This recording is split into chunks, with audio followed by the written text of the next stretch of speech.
Hey, what's up? It's Hoodie Allen, and I'm hanging out with Rob on Front Row Live. It's been a long time that I've been actually wanting to sit down with you because, like, the first time that I heard your music, I was like hooked. This was like my Warped Tour days. I was like, hooked on that stuff. And then I got excited when I heard that you collaborated with another band that I love, State Champs. And I was like, all right, this guy is legit. How you doing, man? Good, man. Thank you for having me. I love State Champs. I met them at Reading and Leeds Festival in the UK, and that's literally, we just hung out from there, like spontaneous, like, hey, you guys are cool, let's hang out.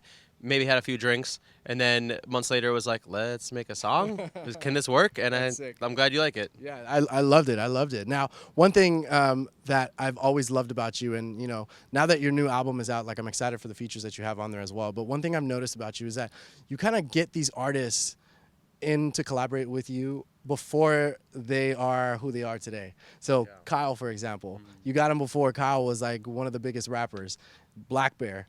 And, like State Champs as well, like they were still kind of like new in the game. How do you discover these artists that, the world hasn't even like listened to them before you've touched them? Man, I think I have a pretty decent ear for that stuff sometimes. Sometimes I just get lucky for sure. But I have been early on a lot of people, whether it's like collaborating or bringing them on tour. Like I had a song with Chance the Rapper before he dropped Acid Rap. Right. I had a song with Ed Sheeran before. No, I'm just kidding. Ed Sheeran was already really big. Yeah, no. I just being a fan of music is really the way that I find it. And then you can kind of tell sometimes when you think someone's really good and like it's just gonna happen. Yeah. And if you can get them at the right moment, it's pretty cool to then see them blow up afterwards. Right. So this new album, you're featuring Christian French, and you're also featuring Spencer Sutherland, who I was just with last week, and like that's a new artist that I'm super excited about. We were talking about him earlier, but what is it about these two artists that you wanted to put them in to this new album? And Kyle is back on this album as well. Yeah. Well, actually, that's Gianni and Kyle, which is a duo. So it's not. Never mind. Yeah. But besides that clarification, with Spencer and with Gianni and Kyle and with Christian French, it's kind of the same thing. Like I found their music. I really think they're talented, and if I was to take a guess, I do think that they are gonna blow up in the next 12 months. So maybe it's just like a thing where if I put them on my project, they automatically will become successful, and they can just thank me later. Right. There we go. Yeah. There we go. I mean, you just might as well, start A&Ring aside from like doing your music. It's best A&R in the game right here, other than Kylie Jenner. Let's go. So, whatever USA, tell me about this album, and who are you on this on this album? Yeah, I mean, I think in some ways it's there's a lot of parallels between Whatever USA and a project that I put out called All American back in 2012, which kind of put me on the map a little bit. And I think the parallels in that are just like sort of an overall aesthetic and feel and vibe of the music. Yeah. I feel like this album is really good for anyone who's grown up in a small town and has like all the freedom in the world in some ways. Like, thinking like you're in the summertime, you can do anything, but also you're like looking at your surroundings and you still feel like trapped because there's not that much of an anything. And that was definitely my experience growing up. And I feel like a lot of themes and life and relationships are talked about sort of from that mirror on this project. Yeah. So as far as you coming into this project, for the creative process, like did much of it change as you were kind of creating it because you were, in a sense, like going back in time? Yeah, I mean, I feel like a lot of my music, I kind of have created a sound which like people are like, oh yeah, that's kind of a Hoodie sound. It's like a mix of pop and rap that has big choruses and like pop culture references and all this sort of stuff. There's a plane above us. I don't know if you can hear the plane. Probably not. But yeah, I think that really the process is always similar. Just try to work with people who you find to be interesting and engaging on a collaborative way, and see if any good stuff comes out from it. Really, yeah. So how do you feel like you kind of challenge yourself on this album? Well, I think I tried to be very honest about some relationship stuff on this project and really write from a authentic place, which, there's always the goal, but sometimes just writing in general, you can take a lot of stories and match them up or exaggerate details, or, you're just writing but I feel like here I was definitely writing from a very honest place on a lot of songs, and also just trying to tap into a lot of sounds that I hadn't done in a while. So there's a couple sample-based songs on this album, which I grew up loving, like, Kanye and Lupe Fiasco sampling type thing. So I really wanted to make sure to have a little bit of all those things that I love on here.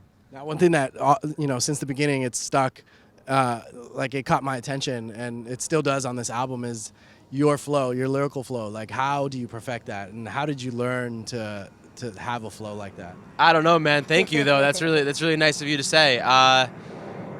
Probably, if you're like someone at home who like wants to be a rapper, you're asking me how did you become better at rapping? Yeah. Like, one, being a fan first and foremost, and like really trying to like learn. Like I would find like I discovered like Outkast, and it was like, but like at their like MTV Outkast, and then I was like, oh my god, I went backwards and I discovered ATLians and Aquemini and all these albums that like I just had no existence. And I think just learning, and then in the beginning you're kind of mimicking people in some ways, and then eventually you kind of develop your own style from that. So you have those influences, but you figure out what's true to your voice. Right.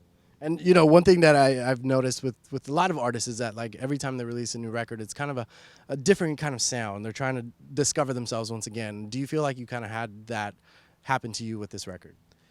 That's a great question. I feel like I try to stay not purposely, but I feel like I often make things that feel like they could all stretch together over the course of a career. Yeah. I've never been somebody who's like, I need to go do something so experimental and different just to do it. Right. Screw it. Let me do something so different. I like to make stuff that I really enjoy and would want to listen to. So obviously over time I'm going to mature and change. And I think the challenge is always to make the best stuff and to make something that you haven't done before. Right. But I don't necessarily think that like you should change your whole character just for the sake of being a different person. Like, especially when you start making fans, like they do love you for who you are, and you can feel confident that like the stuff that your instincts lie in, like they'll probably like. Right. Now, as you're in the studio this time around, like, is there a new team that you have behind you, whether it's production or co-writes or any of that? Besides the collaborators, I actually worked with Andrew Goldstein on this record, who's awesome. Yeah. I've worked with him before. I worked with him on Surprise Party, which is a track with Black Bear, Yeah. and Ain't Ready, which was a single on my last album. So kind of whenever I work with Andrew, good things always come. So he's amazing.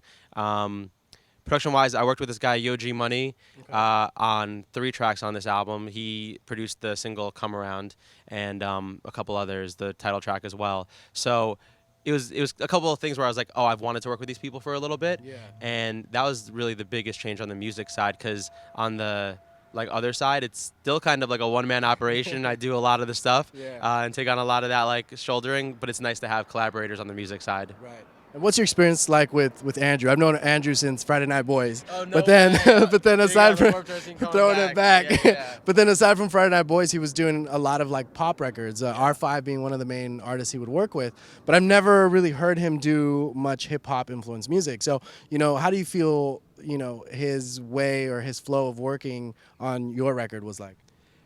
Honestly, I think it comes really seamless to him. Like I think when you're like good like that, you can kind of do everything. Yeah. And I think a lot of the records that I've done with Andrew, they still have really good pop elements to them, and they don't really stray from what either of us do that much. So yeah, I don't know, talented people just do their thing. He's great. Now, do you feel like you had a challenge on this record, like maybe a song in particular that almost didn't make it, like you're not too sure you wanted to put it out there, or it was just giving you the hardest time to create? Yeah, his song, actually.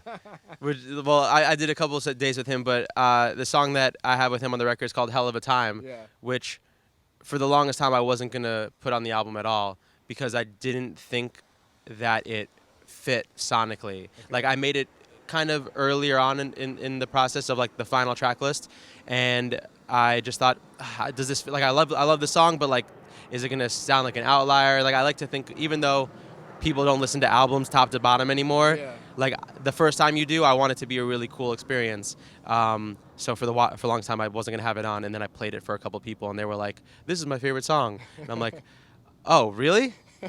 Okay. And now it's a song that I put out as a single before the album. So little did you know. Yeah, and the response has been great, so I'm glad I did so. So, and I like that you kind of put it towards the end. I think that was like one of the closer songs you had, right? Yeah. You know what? I feel like that's also a new thing for me because typically I feel like I always put a lot of the really upbeat songs right at the top, and then like it kind of emotionally crescendos towards the end. I try to do something where it kind of starts big, goes down to a deeper place, and then rises back up at the end. So hell of a time. Also because it's already out, I wanted people to get a chance to hear some of the other stuff first. Right. I hate when you have to like skip on your first listen, and you're like, oh, I'm gonna skip because I already know that song. So it's super favorite track of mine. Yeah, there's a lot of thought. There's a lot in this thought process Way to too create much this thought process, dude. So much. I know we just met, but like I think I over analyze a lot of things. Yeah. Usually to a good level, maybe to a bad level at some point. But I definitely think a lot about like the listener experience for a project. Right. Now it's funny because like when I first found out you were about to release this album, I was like, shit, it's been a while. But it really hasn't been a while. It's been maybe like 2 years since. But that's a while. Yeah, but I mean, like, I feel like now there's artists that like don't put out stuff for like 4 or 5 years and then they come back. And for some reason I thought like it was that long ago, but it wasn't really that long ago. No, but you know what? I feel like that time, like 2 years, is 4 years now. Yeah. Especially in like, just unless you're like Adele or something, and you can like wait. I feel like I made this record like twice. Like I feel like I had a whole different version of this album, but the name wasn't there, the idea wasn't there. They were just songs, and it took me like rediscovering what I wanted that real idea to be, and kind of being self-critical and taking off like 6 songs and putting 6 new ones on to make it be what it is. So I'm kind of glad that I waited, because I would have hated to put out a version of this album that then I don't feel like will stand up the test of time. And I think that this one will still be like a project that people listen back in 3 years and go, I really like that, So that's what I hope so. Now, what does Hometown Kid mean to you? What does that track mean to you?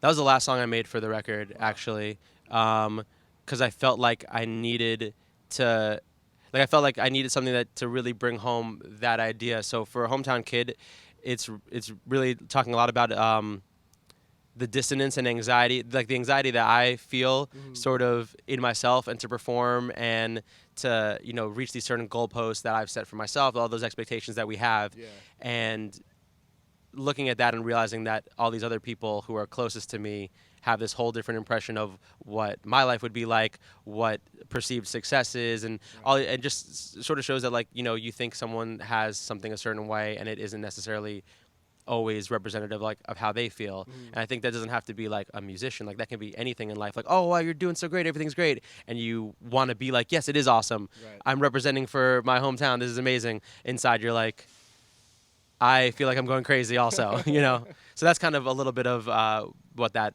song means to me. Yeah. So now that the album is out, you're about to hit the road, and you're taking Jake Miller along as well. Another great artist that like does everything himself. If he wants to release a record tomorrow, he will do that shit tonight in his bedroom and like release it. So, what is it about Jake Miller that you wanted to take him out on tour? And like, have you guys kind of collaborated before? We haven't collaborated musically, but I've known him for a very long time. I think I met him when I played a show in Florida, when he was living in Florida. Like he was a different person. He was skinny little boy. Now he's a strong man. But yeah, a while ago. So I've just always liked him. I always like respected his creativity and his efforts towards fans and how he represents himself. And I think when you go on tour with someone, you want someone who has those similar values to you, who really cares and like recognizes that like we get one career, we got to treat the people who care for us like well and try to give them the best show. So I've seen him live a lot, so I know he's going to bring a good show for people. Nice. And he's going to be a fun person to tour with, so I'm just excited.